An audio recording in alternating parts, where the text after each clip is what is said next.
All right, it looks like we have figured it out. Welcome in to the Mobile League Company studio back at Murphy Center. We are here at the Blue Cross Basketball Championships. I'm Chris Yow. Mo Patton is here alongside, and boy, do we have a day for you. It's been a day for us. It's been a day. We had a lot to get done this morning. Obviously, Independence played this morning, and Mo and I both covered that game. You can find a story from Mo on Main Street Murray.com, as well as photos from myself. So there you go. We've got a lot to get to here in this Wednesday edition. Mo, Wild and Wacky Wednesday, and it has been just that. It has in fact, as Fayetteville and Chattanooga Prep are in the fourth quarter here, and boy, do we have a basketball game. That kid right there just about never misses from 15. So count your stars there if you are the Tigers who have according to Pulaski Citizen sports editor Wade Neely, that collision that took place down here just a little bit right before we came on, kid lost his tooth. Oh goodness. Yeah. So it has definitely been wild and wacky. For Absolutely. sure. Yep. All right. Well, we've got let's see here. Do we have time? I'm not sure where we have Heather Williams coming up and shortly to talk a little NASCAR. We've also got Gene MENEES, Assistant Executive Director of TSSAA, will join us here in studio in the hot seat. In the hot seat. In just a few minutes. So we'll get to him as well. We'll also give you our Final Four picks, some 12-5, 7-10 upsets to look for. All of that coming up in just a few moments. So before we get to anything else, let's get into some results and some schedules. And we'll do the rundown. This is the rundown. From the TSSAA Blue Cross Basketball State Championships here in Murphy Center. Yesterday, Fulton defeated Volunteer 69-55. Martin Luther King defeated White County 64-52. Earlier today, as we mentioned, Independence with a 66-34 win over Blackman. Memphis East defeated Dobbins Bennett 60-51. Also, Hillsborough won last night, right? Hillsborough did win, yes. Yeah, Hillsborough won last night. I don't remember what the other 4A game was, but anyway. Baseball results from yesterday. Brentwood High School with a 3-2 win over Blackman. Tough day for Blackman. Beach with a 12-8 win over Brentwood. Christ Presbyterian defeated Broken Arrow, Oklahoma 4-1. It was Mount Juliet 5, Centennial 4. Hendersonville with a 13-11 win. Goodness. 13-11 win over Claremore, Oklahoma. Clarksville Academy with a Clarksville Academy 5, Clarksville Northeast nothing. Columbia Academy 10, Middle Tennessee Monarchs nothing. Culleoka 12, Zion Christian 10. Middle Tennessee Christian with an 8-3 win over Davidson Academy.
All right, we are back, Mo. Okay. Let's cut the rundown because Heather's waiting. We'll get to cut the rundown. Yeah, cut the rundown off. We'll get to Heather Williams coming up here. Oh goodness.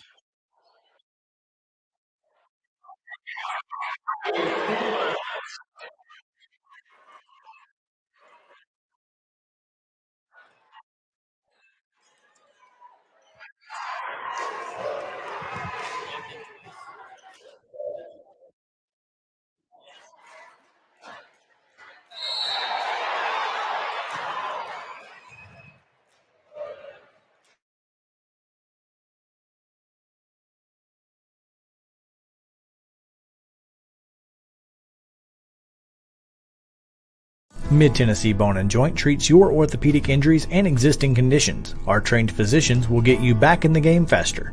Contact us at 931-381-2663 or www.mtbj.net.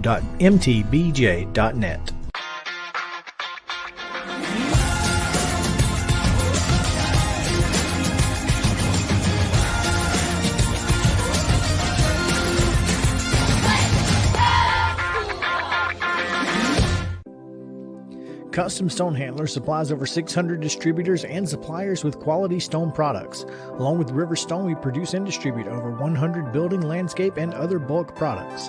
Our goal is to provide quality products, service, and partnerships to ensure our customers' success. We firmly believe that the measure of any person or company is how they treat other people and customers. Give them a call at 931-490-4990 or visit CustomStonehandlers.com. With Lee Company technology, the best handymen are hands-off. Lee Company techs have been using visual findings and other smart technology tools for years to add transparency and virtually take customers along. You see what we see, whether we're in a crawl space or on a roof. With Lee Company, technology helps us help you, no matter what's happening in the world or at your house.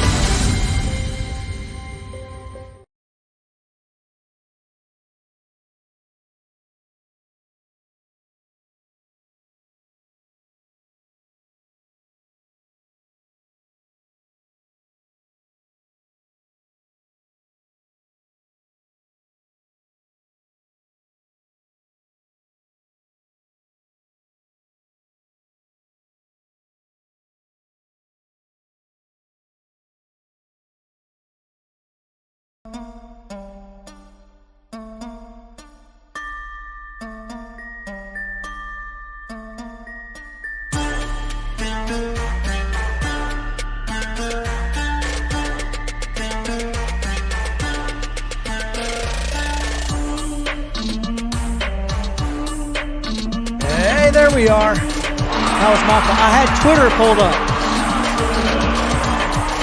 Completely forgot that it was there. Such is life. What a day. What a day.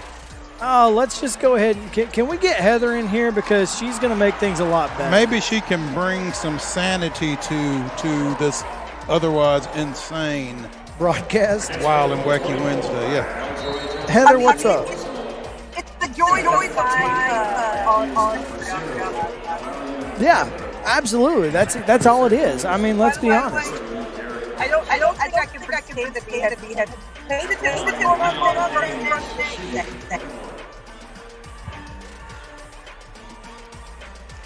You cut out there for just a second, so we missed that. Oh, I was just they had paid attention to what's going on in NASCAR. Well, I'll tell you, we've been here at the state tournament, so I've not seen anything. The last thing I saw was, obviously last night's fair board vote to approve the SMI stuff at Nashville Fairgrounds. So that's the last thing I know about NASCAR. So what's up? Break some news, Heather. Well, towards along with the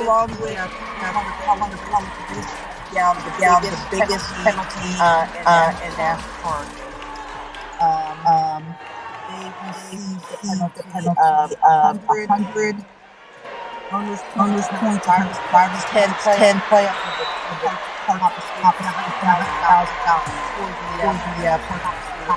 last week at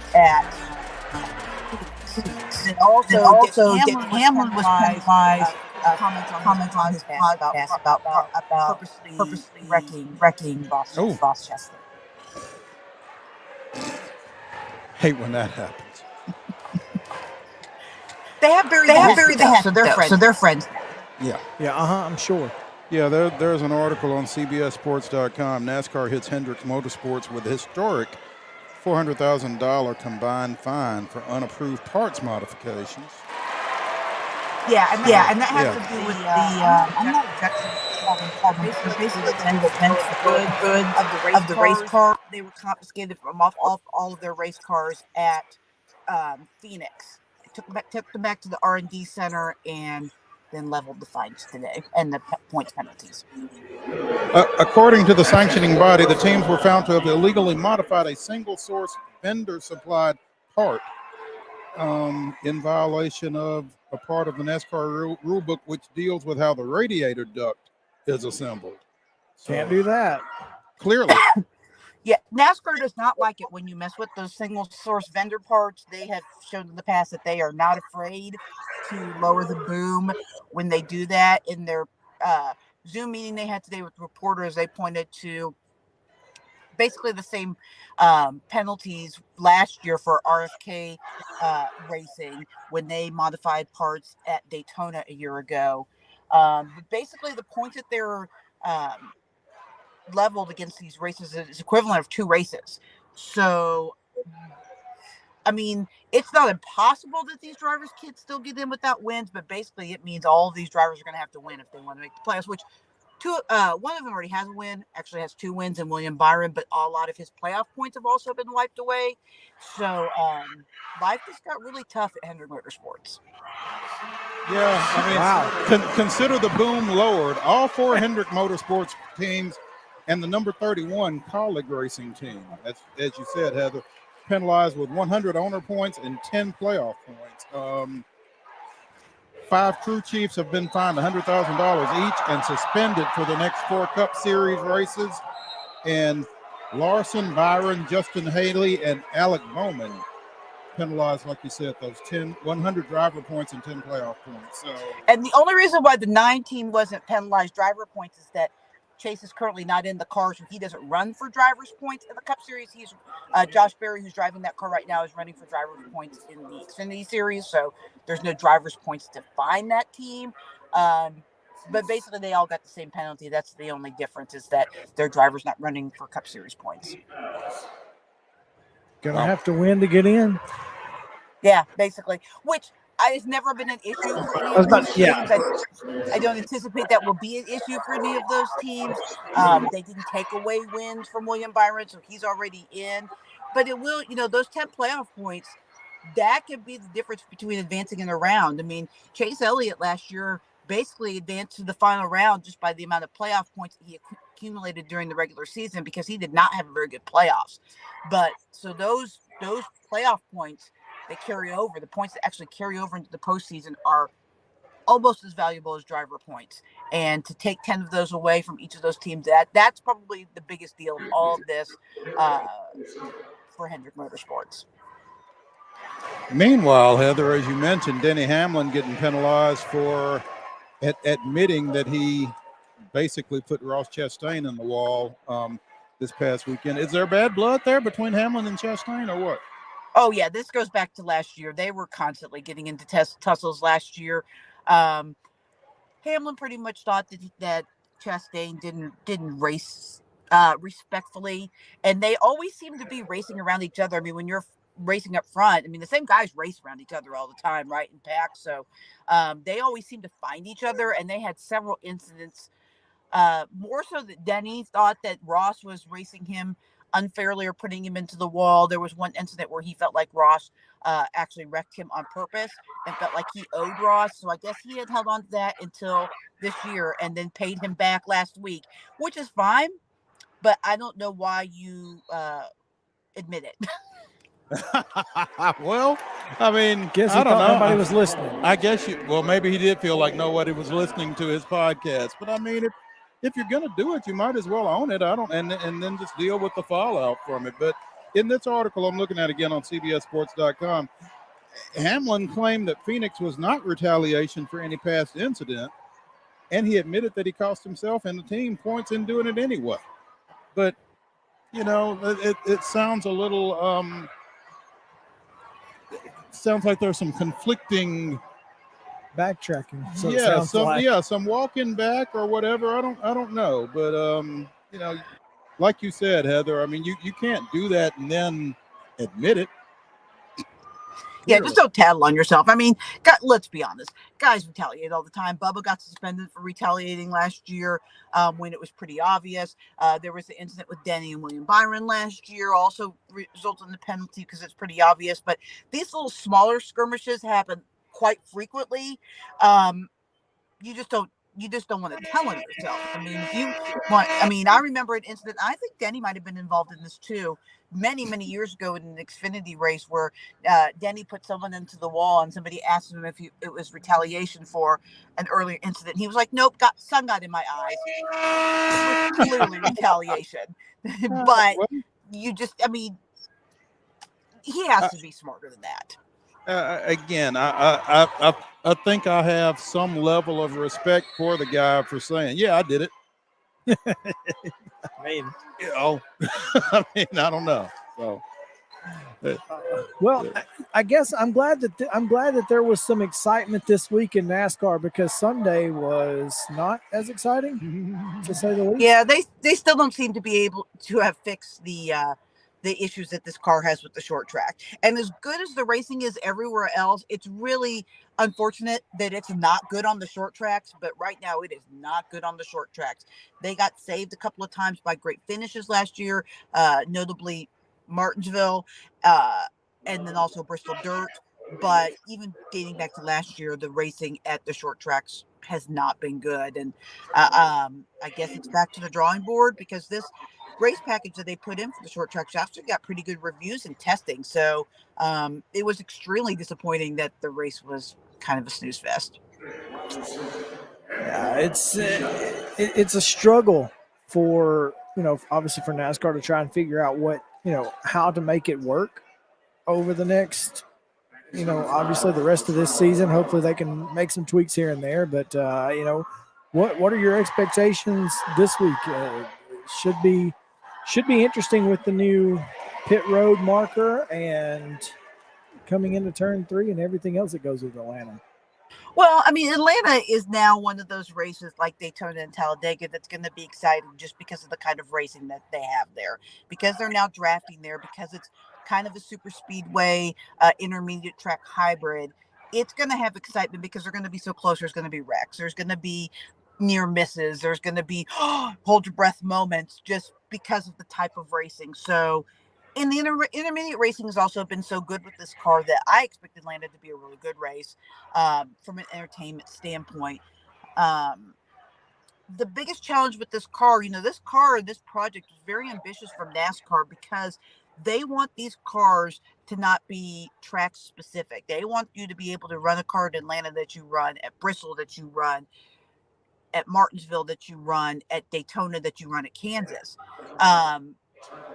But then as a result, you're getting these pockets of tracks that aren't that exciting. Whereas before you would have a short track car, you would have a road course car, you would have a super speedway car, which helped make the racing better at different types of tracks. So I anticipate Atlanta to be very entertaining because super speedway racing always is. Well, if you say so, then I believe it. I mean, both the races at Atlanta last year were fantastic. I mean, they were really, really good. I mean, when you think back to the spring race or to the summer race in Atlanta, which I was actually at, and to see Corey LaJoie leading with 5 laps to go and battling up front for the win with Chase Elliott, that was really compelling television, and it was really compelling to watch in person. The week after, we'll see what happens. I don't have as high expectations, but super speedway racing, whether it's Atlanta or Talladega or Daytona, always seems to have excitement. Heather Williams of WCYB TV in the Tri-Cities joining us here on Main Street Sports Today, presented by Mid-Tennessee Bone and Joint. Heather, I was sitting alongside Steve Wilmoth during the Dobbins-Bennett Memphis East game a little bit ago, and he was quite complimentary of you, as are we. So it was nice to know that your talent and knowledge is recognized far and wide. Steve's a good friend, but and so I appreciate the compliment from him. I'm a huge fan of his work too. All the stuff that he does for the local kids in our area, and the high school level specifically, he goes above and beyond. So that's big words coming from him, because he's one of the good ones in the Tri-Cities for sure. Well, yeah. Well, we all know that when it comes to NASCAR, nobody does it better than Heather Williams. And with that, so what are your thoughts for the weekend, Heather? Who gets it done? Well, so I'm going to go with Bubba this weekend because, as I mentioned, this is a super speedway intermediate track kind of hybrid racing. And there are very few people in the garage area that are better than Bubba when it comes to the super speedway racing. And he's been one of the best drivers second half of the season, back half of the season on the big tracks, on the intermediate tracks like Kansas and Vegas and those sorts of tracks. So I think that this is setting up perfect for him. He's had a little bit of bad luck early in the season, but their cars have run really well. So I think this is a Bubba Wallace kind of weekend. We take that. There you go, Heather. We appreciate it as always. We look forward to next week. Hopefully it will be less wild, less wacky. And I mean, but you're in the glass house seeing the best of the best in high school basketball, so it's worth it. I mean, I'm very jealous of you guys right now. It is always fun to be in the glass house. We are definitely happy to be here, warts and all. So yeah, but we appreciate you taking some time with us. Be safe. I know you're on the road, and we will catch up next week. Yep. Talk to you guys next week. All righty. Thanks. All right, we're going to take a quick break here. When we come back, Final Four. We'll talk a little bit of that right after this on Main Street Sports Today, presented by Mid-Tennessee Bone and Joint. Y'all stick around.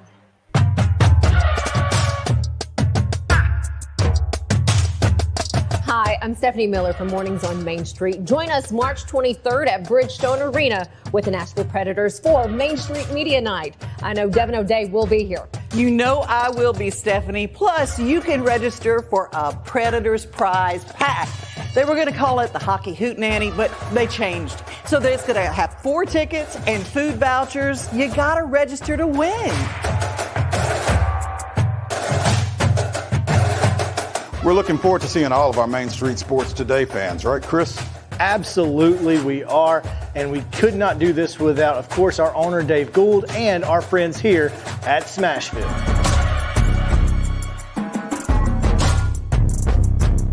Speaking of, where is Dave?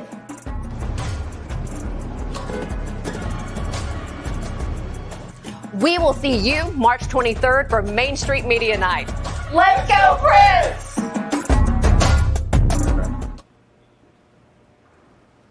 Do I have the wrong night?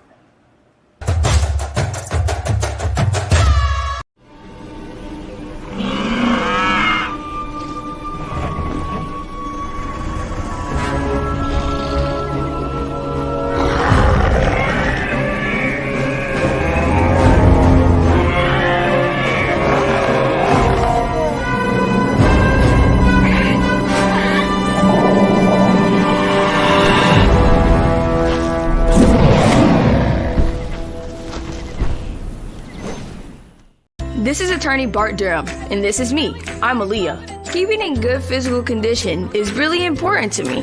But when I had a wreck with a tractor-trailer truck that hurt my legs so bad I couldn't work for almost a year, I knew I needed a lawyer that understood tractor-trailer cases. So I called Bart.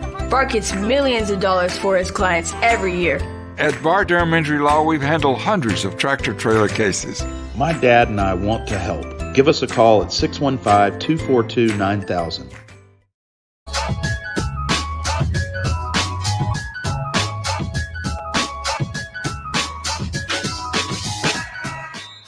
Welcome back in Main Street Sports today, presented by Mid-Tennessee Bone and Joint. We are in the Lee Company studio live at Murphy Center at the Blue Cross Basketball Championships as we are watching Fayetteville and Chattanooga Prep.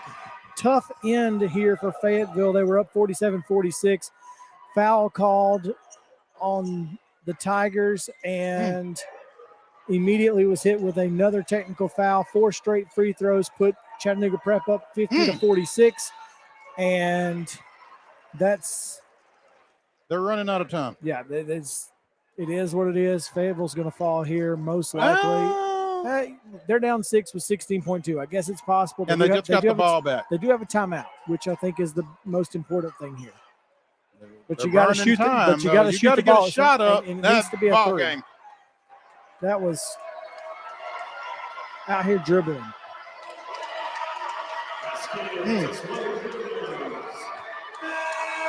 Fayetteville falls to Chattanooga Prep 57-49. And Chris Murdoch is heading towards the officials. Head back. Unchecked. Somebody's. Yeah, that's unfortunate. He's coming back for the handshake, but tough hand for the Tigers. No doubt. They're not gonna be happy about the way this one ended for sure. Boy, I'd love to be in that post-game interview room in a few minutes. Yeah, I think I'm kind of glad I'm where I'm at. Oh, all right. Justin, can you hit me with the rundown? We're going to finish the rundown here. All right. Columbia Central softball, 13 Lewis County 3. Cullioca 13-3 over Santa Fe. It was Gordonsville 3-0 over Riverdale. Huntland, a 5-2 winner over Siegel. Marshall County 13-11 winners over Spring Hill in softball. How about that? Rockville 6-0 over Murfreesboro Central. Summertown 11-3 winners over White House. Summertown also defeated Grace Knoxville 5-2. It was Tullahoma 11, Blackman 8. Wayne County 16-1 winners over Mount Pleasant. And Zion Christian blanked Fayetteville 11-0.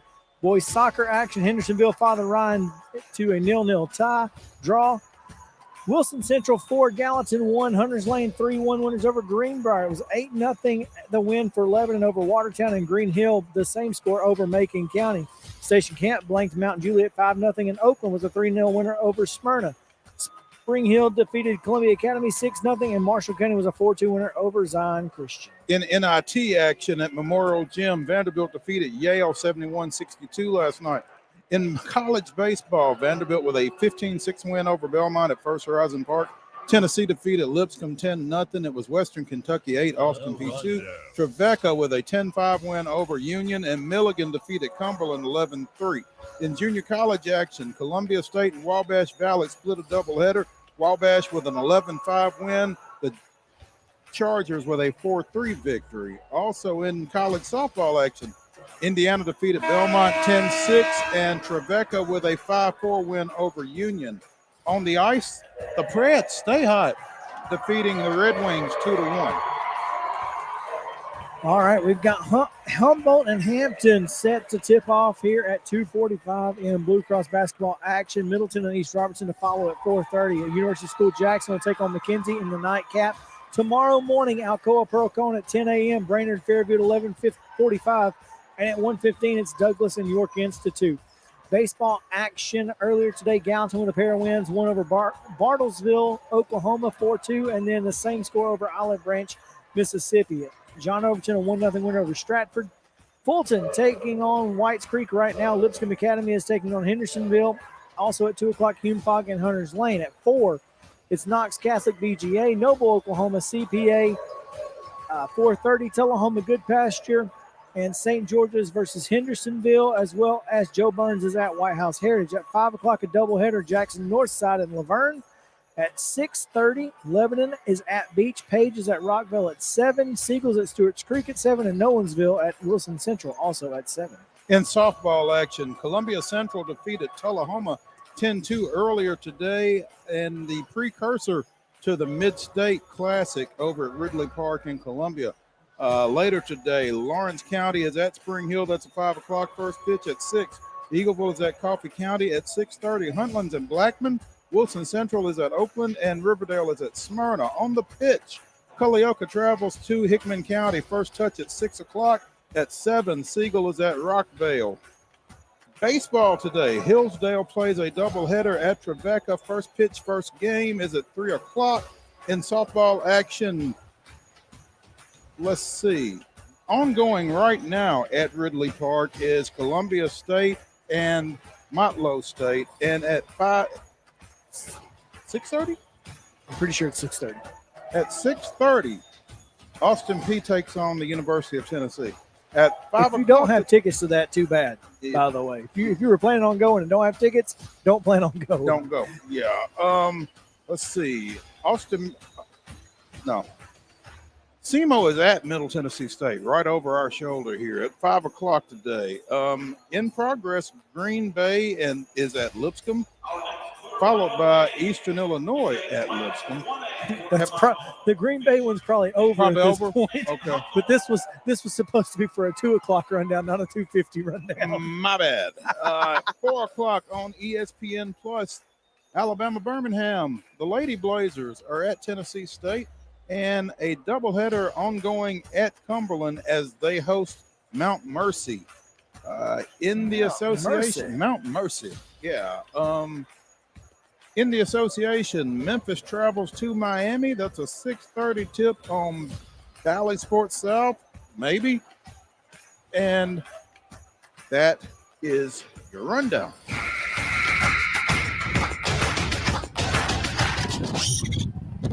Finally. Breaking news out of the association, Ja Morant has been banned, not suspended, banned for 8 games. What's the difference? I guess that means he can't practice, he can't be in the facility versus a game suspension, whereas that makes sense. Without pay for conduct detrimental to the league. Suspension covers 6 games he'll miss, including Wednesday at Miami. Morant is eligible to play on Monday against Dallas, the same day he's able to rejoin the Grizzlies in a team environment. Okay. Now, I think that might just be the headline that they use, because Adrian Wojnarowski, Woj of ESPN, is saying Memphis Grizzlies star Ja Morant has been suspended 8 games without pay for conduct detrimental to the league. But the end of this sentence here, the same day he's able to rejoin the Grizzlies in the team environment. Well, I think he's in rehab or counseling or something in Florida anyway, so it's not like he's going to be around the team. But I think it's 6 1, half dozen of the other at this point because of it's semantics. Well, if he were to get out, I don't think he could join the team in any type of team activity. I don't think he's expected to get out. No, there's that. I mean, I almost feel like the NCAA is kind of taking advantage of the situation and abandoned. Yeah, well, never mind that he was already away from the team. Right. But Adam Silver, commissioner of the NBA, and Ja Morant met today, apparently, in New York regarding the Denver situation. And in a release, Silver says Ja's conduct was irresponsible, reckless, and potentially very dangerous. It also has serious consequences given his enormous following and influence, particularly among young fans who look up to him. He has expressed sincere contrition and remorse for his behavior. Ja has also made it clear to me that he has learned from this incident and that he understands his obligations and responsibility to the Memphis Grizzlies and the broader NBA community extend well beyond his play on the field. I'm sorry, on the court. Silver said court. I misspoke. He knows where they play. He knows what they play on. Yeah. That's good to know. All right. Well, Mo, gosh. Wanted to talk some college basketball, but that's, breaking news is breaking news. I'm not surprised by this. I think this is a really good ending for all parties involved. I think it is. I think it allows the NBA to convey the message that this is some serious stuff up with which we will not put, and try to kind of set a tone for some other folks, and let them know we're not going to put up with this, we're not going to have this, and to let Ja know, dude, you gotta you got to straighten. You got to tighten up. Straighten up and fly right. Straighten up and fly right. Yeah, and all those other things. I mean, and it's kind of unfortunate that it feels like everybody's kind of hammering on job, but at the same time, man, dude, you got to be smarter than that. So, we have a visitor. We do have a visitor, and he's going to join us here in just a second. So, let's get into it real quick. And Mo, you got your bracket right here in front of you. You've got a bracket. I've got a bracket. I have not filled my bracket out. Let's start with the women. Oh. Now, see, I didn't realize you were going to do that. Well, neither did I. Yeah. But you had the bracket, so I figured we'll look at it. We'll take a look at it together and see what we got. I think we can safely assume that South Carolina will be in the Final Four. I believe we can safely assume South Carolina will be in the Final Four, and I don't know who's going to beat them, to be honest, if anybody. I'm gonna tell you, I'm an Iowa believer. I think Caitlin Clark gets it done. You know, and I think they beat Middle in the Sweet 16 to get to the Elite Eight. Unfortunately, I have to pick Middle until further notice. I mean, I'd give anything. Oh, anything! Goodness gracious, Middle in the Final Four. Would that not be unbelievable? It certainly would be when South Carolina's on the other side, unfortunately. But it would not be unbelievable for Rick Insel. No, he believes it. He already said so. You know, I'm almost to the point that if Rick says it's so, it's so. You know, he might just have to make a liar out of me. I don't know. I'm going to hold off on the Seattle 4 region. There you go. I don't think Indiana comes out of Greenville too, though. I just don't know who else would. I mean, NC State maybe. I don't think it's Utah. I don't think it's Utah either. I think NC State's definitely the best option for Indiana, but I'm going to pick Indiana. I'm taking NC State. I think that would be a great run for Wes Moore, the former UTC coach, and we'll see what happens. I'd give anything for Tennessee to come out of Seattle 3, but I don't think it's going to happen either. I think it's going to be UConn.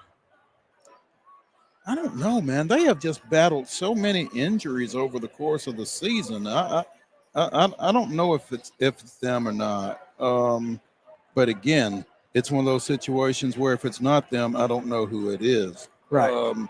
I don't think it's Virginia Tech. I don't think it's Virginia Tech either. You know, is it Ohio State? Ohio State's been really solid this year. So I'm going to go UConn. So I've got South Carolina, Iowa, Indiana, UConn. I've got South Carolina, NC State, Ohio State, and either MTSU or Iowa. How's that? I got the winner of that Sweet 16 game. But it doesn't matter because South Carolina's going to win it all. Yeah. Are we in agreement there? We are. All right. in the men's bracket, Final Four.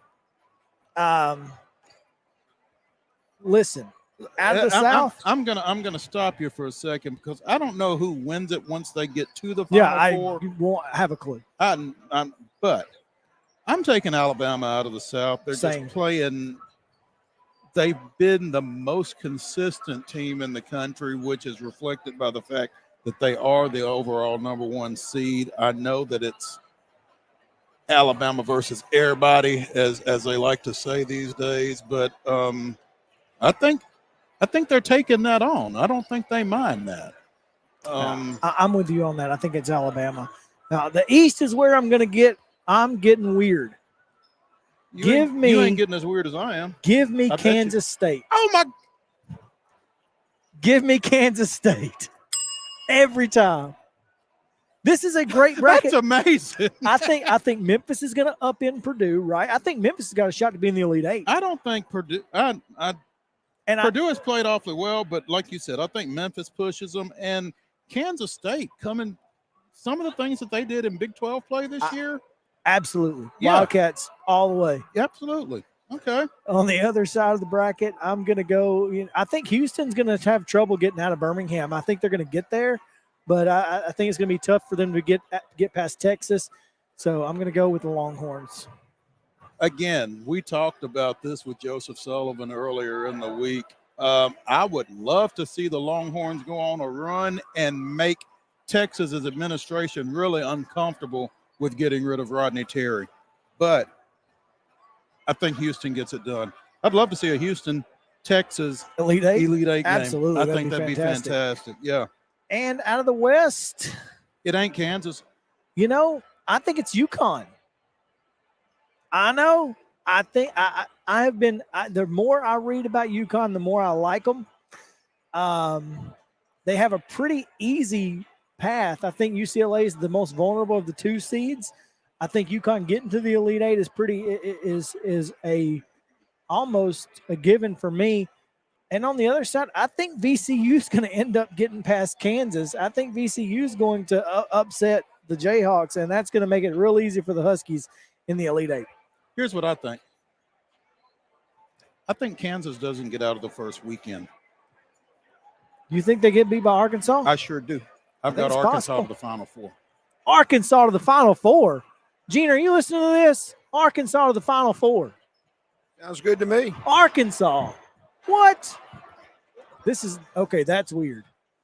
Go for it. You think you're the only one that can get Let's weird? go. Captain Chaos Jr. over here. Yeah. Oh, my goodness. Well, Gene MENEES is standing by. We're going to get to him in just a second. We're going to take a quick break. When we come back, it's going to be the Assistant Executive Director of the TSSAA here at the Blue Cross Basketball Championships. Back to the Mobile League Company studio right after this.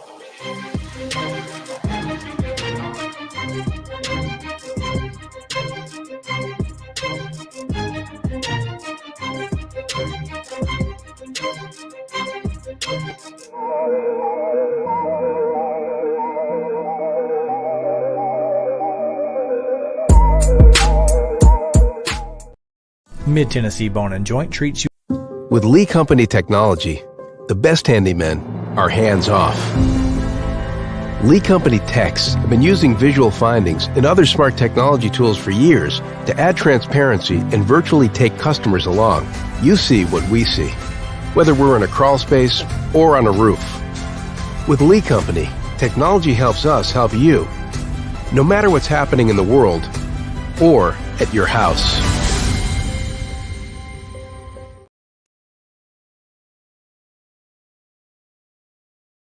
Jones & Lang Sporting Goods here in Columbia has been outfitting teams, officials, and anybody else from T-ball to college for 50-plus years. Be sure and check them out at 931-388-8060 or online at jonesandlang.com. Jones & Lang Sporting Goods, the look of a winner. Zion Christian Academy, zioneagles.org or 931-388-5731. You can schedule your appointment. Go tour their campus. It is beautiful over there, and you're definitely going to want to see it. Again, it's zioneagles.org. Give them a call, 931-388-5731, and schedule your tour today. A game without a crowd is just a scrimmage. A performance without an audience is just a rehearsal. Without your presence, high school sports and the performing arts aren't possible. Ensure that these essential extracurricular activities continue to enrich the lives of students in Tennessee. Purchase a ticket to your local high school's game or performance. This message presented by the TSSAA. Mid-Tennessee Bone and Joint has been the official sports medicine provider for Murray County Schools for more than 40 years. We specialize in orthopedic service, and our Ortho Quick Walk-In Clinic lets you bypass the ER.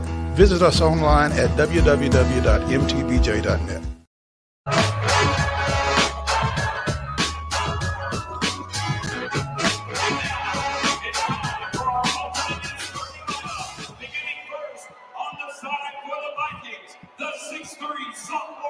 Welcome back into Main Street Sports today, presented by Mid-Tennessee Bone and Joint. Chris Yow and Maurice Patton here with you on this Wild and Wacky Wednesday. And what a Wild and Wacky Wednesday it has been. Getting ready for Hampton and Humboldt here at the Blue Cross Basketball Championship. Should be a fantastic basketball game. Looking very much forward to it. We crowned 4 champions last week.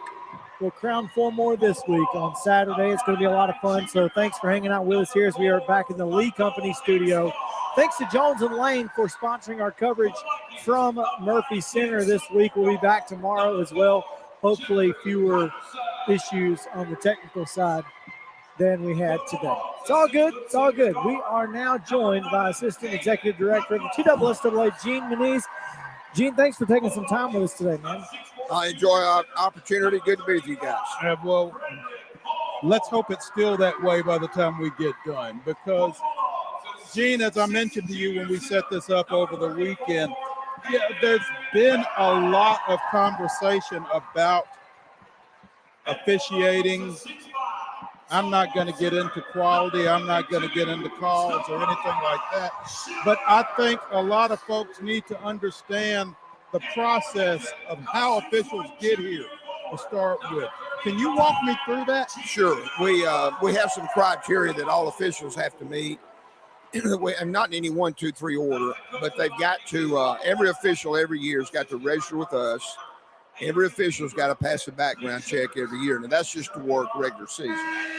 Now, to get here or work any postseason, they've got to have worked a minimum of 15 dates in their local association. They've got to have gone to an officials camp once every 3 years, or we have a grandfather clause. And if an official's been registered for 20 or more years, they're grandfathered from having to go to camp.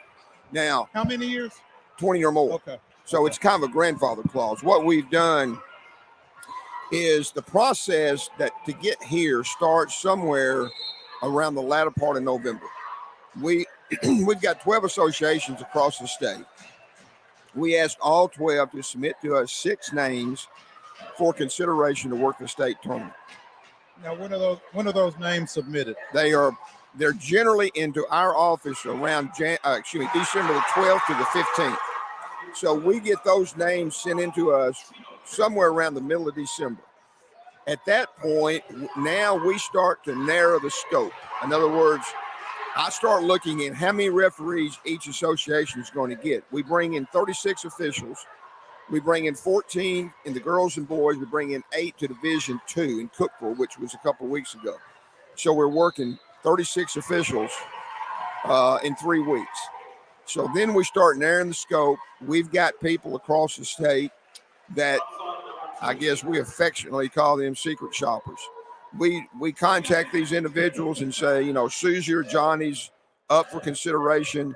Would you go by and take a look and tell us what you see? Or I can call an AD on a Wednesday morning and say, Mr. Smith or Ms. Jones, can I get a tape of your game last night? So they'll email me a tape of their game, and I can sit and watch some officials work to see if they're going to continue to be in consideration for the state. So there are 72 names submitted initially. We narrow that 72 down to 36. We have taken officials off the list or off consideration or out of consideration based on some things that we asked for that maybe they're not doing. Okay. So, and availability has to have something to do with it. Oh, absolutely. You're 100%. Well, what we do is let's say we contact the 8 Division II officials about a month before Cookville. And then the girls are the next week, about a month before the girls' state. So we give all the officials about a month to take care of vacation time, family situations. We've had some, not many, but a few that just were not able to come because, like you said, they just couldn't get off work or their job. Obviously, job pays a little bit more of the bills than refereeing high school basketball. So you're exactly right. We give them an opportunity to make themselves available. So 72, you said 6 from each association? The 6 are recommended. Okay. And there are 12 associations, so that's where you get to the 72. Right. That's 12 associations across the state is something. I'm from Alabama, Gene. We've got 200. Right. every county's got 1 or 2, so see, I understand. It's crazy. You're exactly right. And within those 12, all varsity games are assigned geographically from within those 12. A lot of JV and a lot of middle schools, but of course we're talking about varsity level today. So you get from 72 to 36. Is that necessarily 3 per association, or how does that? Well, what we take in consideration at times, Nashville and Memphis are the 2 largest associations. And when I say the largest, I'm talking about the number of schools that they service. So I'll use this year, for example. Memphis and Nashville got 4 officials apiece. Athens is our smallest association. They service maybe 12 or 13 varsity programs. So they got 2. So we take in consideration how many schools that they service, and we try to even out the number that are coming to the state based on that. According to MTBOA, Nashville and Memphis have the biggest number of officials as well. So we try to balance it out that way. Well, you'll get a lot of folks, Gene, who will say, "Oh, we're battling the officials out here. They're rooting for so and so." These officials are not coming from the same associations they officiate in the regular season. So, like Fayetteville isn't going to have somebody that referees Fayetteville games during the year. That's not going to happen here. You're correct. Every official that's working in this tournament, as they did last week and the week before, they're all neutral to the two teams they're working. So, I'm not anybody. It could be ML King out of Nashville. They will not be using any what we call MTBOA officials because that's the association they play out of. So every official here that are working these games are completely neutral to the two schools they're working. Are they also neutral in sectionals? They're either neutral in sectionals or if school A and B are playing in a sectional game and both A and B use the same association, we can send in that association to work that game. But if it's Association A playing Association B, they'll have Association C to work that game. That's important. That is important. That's important in light of some things that happened in the boys sectionals in particular, I think. I think it's good to be able to clarify that because there was some question about that. Gene MENEES, Assistant Executive Director of the Tennessee Secondary School Athletic Association, TSSAA for short. Joining us here on Main Street Sports Today, presented by Mid-Tennessee Bone and Joint. MTBJ for short. MTBJ for short.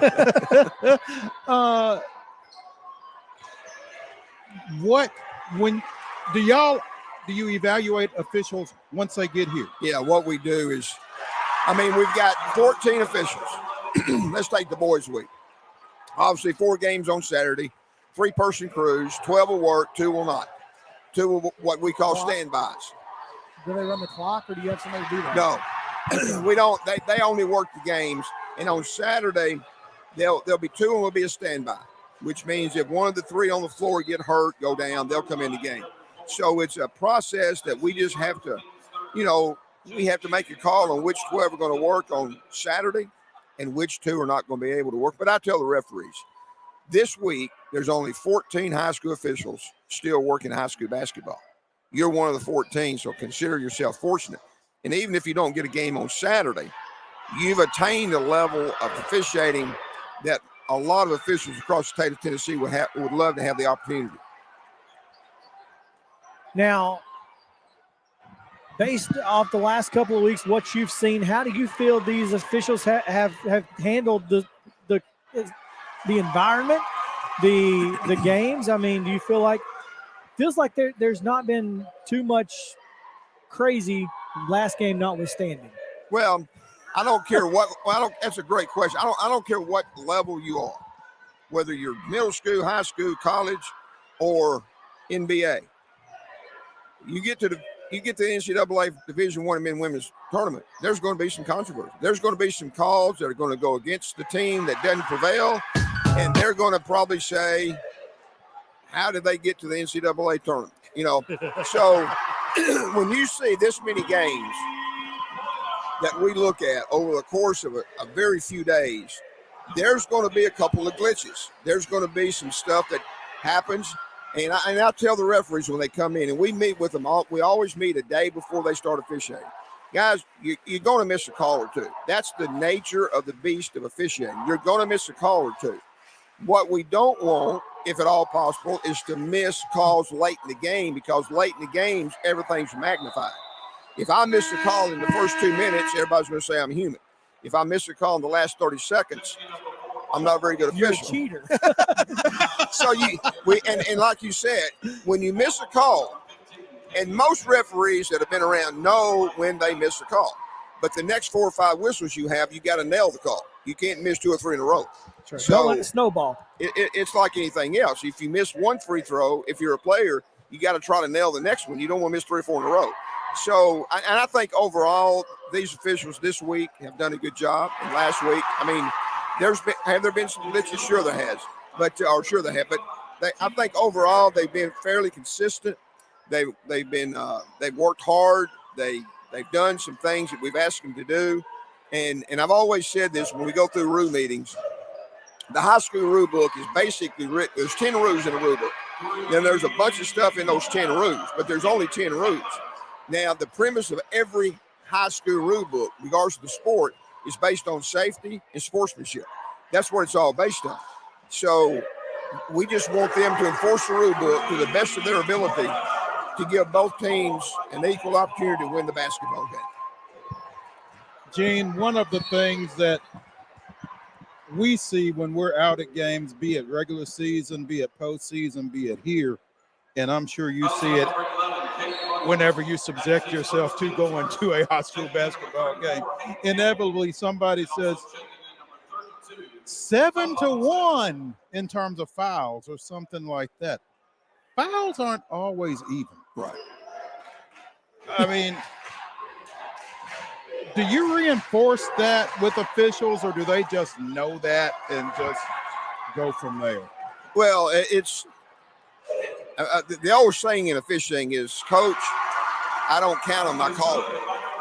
And so and that's the thing, and you guys know this, y'all watch probably as many, if not more games than I watch. So sometimes it's the nature of how a team might be playing. If Maurice, if you're playing a 2-3 zone, and I'm playing 94 feet all over the floor, I'm probably going to foul more than you're going to foul. So sometimes it's the flow of the game and how the game is being played on both ends of the floor. Sometimes will dictate. I had a coach tell me one time, he said, if I'm behind in the game, I've got a foul to try to catch up. I'm going to have more fouls called on me than you're going to have called on you, because if you're ahead, you're not going to foul, or you're going to be told not to foul. I mean, don't foul anybody. So I think the nature of how the game's been played sometimes can dictate the number of fouls being called. That's so important. Without question. Obviously, you come from a baseball background. You played baseball. Have you officiated? 30 years. How many? 30. Did I know that? Evidently not. Apparently not. No, both Gene and I, maybe me more than Gene, I don't know, but we're getting to the point where we forget things. No, I got that point a few years ago. Well, so there you go. So you're not just telling people what you've heard, you're telling them what you know when you deal with this. Well, and I've told officials this. I refereed 30 years. I refereed high school until I went to work for PWSAA. Then I had to get out of high school, and I refereed college for 20 years. I've missed calls. I know what it's like to miss a call. We've all missed them.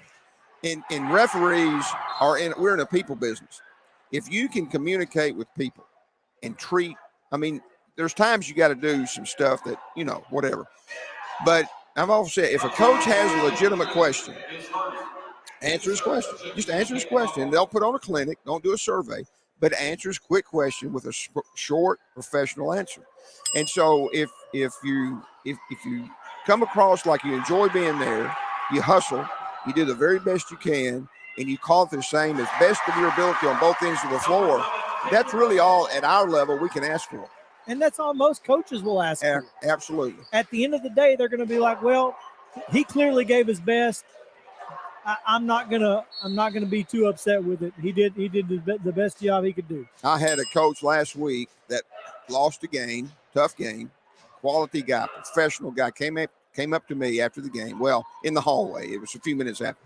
He said, Gene, I just relayed to the officials, we lost. They were professional, they hustled, and that's all we can ask. And he was very professional in what he said. You also deal with baseball umpires, right? Have you seen the video from this past weekend? From the Mississippi Valley State game? Oh, yes. You're talking about the guy who called the third strike when it was in the dugout? Yeah, I saw that. Have you ever heard of a situation like that in Tennessee high school baseball? No, I mean, obviously, the second strike he called was very questionable. Was a miss. He missed that one. But the third strike wasn't even close to the plate. So there was, in my opinion, I wasn't behind the plate, and he tried to send a message that you don't try to show me up. But that's not doing the game of baseball justice. Now, if it had been an inch or two off the plate, but in the strike zone, so to speak, but a little, well, he missed it. But what I saw, which is what you guys saw, it wasn't anywhere close to the strike zone. So I have a question, and I meant to bring this up earlier last week or this week, whenever. Is there a problem in baseball in that officials don't have any means of taking control other than throwing somebody out of the game? Well, that goes back to it's a people business. Well, in basketball, I can give you a technical foul, I can sit you down, but we're still having it. In baseball, it's all or nothing. You're right. With a player, I'm either playing or I'm in the dugout. Right. One of the two. With a coach, we have what we call restriction to the dugout, which is equivalent to the first technical foul in basketball, the first yellow flag in football. Sure. But with a player, I'm either going to let him stay in the game or I've got to throw him out. And then I wish personally we had a middle ground. Right. That's what there's nothing. There's no recourse for an official at all other than just chunking somebody. And I know this is easy for us to say sitting up here just talking about it. And we've told officials this. We've all been around teenagers. Now, there's things that are said that should be penalized. We all know that. But sometimes we'll penalize a teenager for doing something, but we'll beg an adult not to do it again. Well, and I've said, if any of you have ever been around teenagers, which is the group that we should have sometimes the most patience with, which are the teenagers, and the adults who know how to act, sometimes they don't act that way. But that's easy for us to say up here. I guess the question I was going to follow up with would be, if you got that video, what happens to that umpire? Well, what we would do is, and it's everything nowadays is somewhat being videoed because everybody's got a phone. So I tell officials this, you are not just working the game, you're working against the clip that can come in when the game's over. Now, so what we would do is if that clip came to me tomorrow, I would contact, in basketball, we've got 20 associations, a little bit closer to Alabama, but we don't have, but I would contact the assigner in that association. I'd say, listen, I'm going to send you a copy of the clip that I just got on a call third strike. I'm going to give it to you. You look at it, then we're going to talk. So I can't, Maurice, I'm not directly answering your question, and you know that, because I really can't directly answer your question. It goes. Every situation is different. Has this guy done this before? Yeah. You know, is this a problem, or do we just need to further educate him? Send, that sort of thing. Well, and you're right. And I saw a play last year in baseball where a kid had hit a ground ball, kind of second baseman, kind of back. He touches first, takes a step over, and they call him out. Well, then the umpire said, and it was like a lot of runs to not many runs. And it was late in the game. He said, well, that team needed some help. Well, to me, that's an injustice to the game, because let's say the young man that had hit the ground ball, maybe he wasn't getting to play a lot, or maybe he was 0 for 15. You don't give him a hit. He earned the hit. Now, if it had been a banger, okay, we miss a banger. Right. They do that in the big leagues, and they go to video review. But you still have to respect the game, and you have to respect the situations in the game. And the video with the guy behind the plate, you can question if he respected the game at that point. Gene, it's been a pleasure and very informative. Absolutely. And we thank you for taking time with us today. We look forward to the rest of the week. It's going to be fantastic. You got 3 great officials out here today in this one. They were in the first game and did a great job, and I commend you guys for what you do. Well, I'll tell you, I really appreciate you giving me an opportunity to come up here, and I appreciate what you guys do, not just for high school sports, but certainly for high school and all sports. Y'all do a heck of a job, and you are to be applauded. And I'll have to say this before I leave, Maurice and myself, well, more Maurice and my wife are huge Atlanta Brave fans. Oh, I'm all on it. And my wife she was distraught when they lost Freeman. She became more distraught when they lost Swanson. So I'm hoping she'll still be at home when I get there. I'm not sure. Listen, I don't think the way that Matt Olson has hit in spring training and the fact that it looks like we've got two shortstops that are going to battle for position, I'm not worried one bit. Well, you've got to give the Braves credit for history. Whatever they've done in the past, they've done right. It's worked. It's worked somehow. Yeah. So tell Mrs. MENEES to Take a deep breath, relax. It's gonna be okay. And if she needs a little bit of verbal therapy, can she give you a call? Absolutely. Absolutely. Anytime. All right. Thank you, guys. Thank you, Gene. We appreciate it. Oh, man. Well, it was about 4 minutes and 45 seconds before halftime here. Hampton leads Humboldt 26-17 in the Class 1A. Class 1A quarterfinals. Winner of this one gets Chattanooga Prep, whoever just beat Fayetteville. We got a couple minutes here. Mo, real quick, do you have any 12-5s in the men's bracket that you just got that you just love? Because I got VCU, obviously. I think they're going to the Elite Eight. You do have VCU. 12-5s. San Diego State, Charleston, Oral Roberts, Duke. And where are we over here? Where's my 12? This one's VCU. And this one's going to be Miami and Drake. Ooh. Right? Yeah. No. There's nothing that I really love there. I think the closest would be Drake over Miami, though. I think Drake's playing some pretty good ball coming out of the Valley right now. I would agree with you. Yeah. I think if I were going to pick a 12 over a 5, I think that's the one I would pick. And 10-7s, those are usually go that way. USC Michigan State is a toss-up for me. Could go either way. Boise and Northwestern, that does nothing for me. Yeah. Yeah, no, Northwestern wins that going away. Penn State and A&M. That's the toughest game on the bracket to pick. I like A&M here. I like A&M too. I don't think that's an issue. And over here in the South. Utah State, Missouri? No, not Missouri. Missouri's fine. In that one. Yeah, in that one. In that one, they're fine. Yeah. Watch out for Princeton and Arizona, by the way. Just keep your eye out on that. Outside of that, man. I'm telling you, man, you and I don't remember who it was that we were talking to. Was it Joseph Sullivan that said Tennessee is? Y'all both said Tennessee is fine. Yes. I guess I'm just suffering from BVS, man, because until Tennessee walked off the floor a winner in that game, kind of like last year when we watched that game live last year, it was hard to get to feel comfortable at any point. Yeah. So and apparently. I saw a clip on Twitter earlier this morning. Apparently, Tennessee beat Louisiana in the opening round of the NCAA's back when Ron Slate was there, and there was a questionable call there at the end. So the Raging Cajuns are coming in here talking about this being a revenge game. So watch out. Yeah, there you go. Appreciate you guys hanging out with us here on Main Street Sports Today, presented by Mid-Tennessee Bone Joint. Back tomorrow. We should be good at 2 o'clock tomorrow, so come join us at 2 o'clock. Thanks for hanging out with us today and bearing with us to the Blue Cross Basketball Championships at Murphy Center. We'll be back tomorrow in the Lee Company studio. Until then, have a good one.